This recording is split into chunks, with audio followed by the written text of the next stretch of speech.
Where's not? Unraveling the mystery of negative interrogative adverbs? Hello, English learners.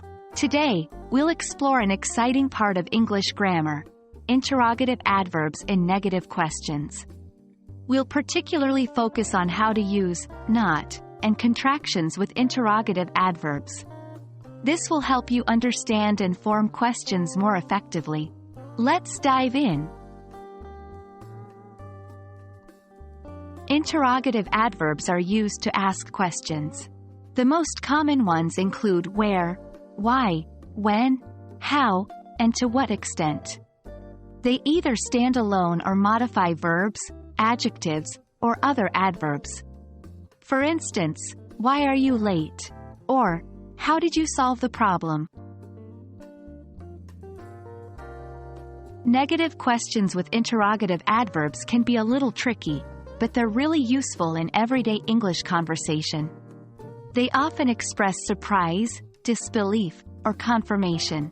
For example, why didn't you come to the party? Or, how isn't this your favorite song? When we create negative questions with interrogative adverbs, we use not. But where does it go? The not usually follows the auxiliary verb. For instance, why did you not tell me earlier? Note that in spoken English, it's more common to use contractions.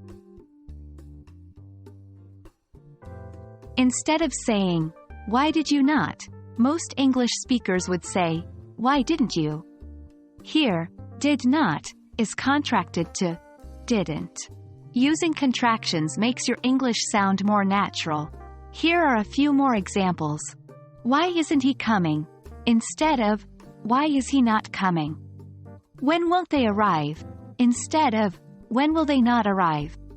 How can't you see this? Instead of, how can you not see this? That's all for today, folks. We've learned about interrogative adverbs in negative questions and how to use not and contractions with them. Remember, practice makes perfect. So, try using these constructions in your daily English. And, as always, keep learning, keep growing, and keep having fun with English. See you in our next video.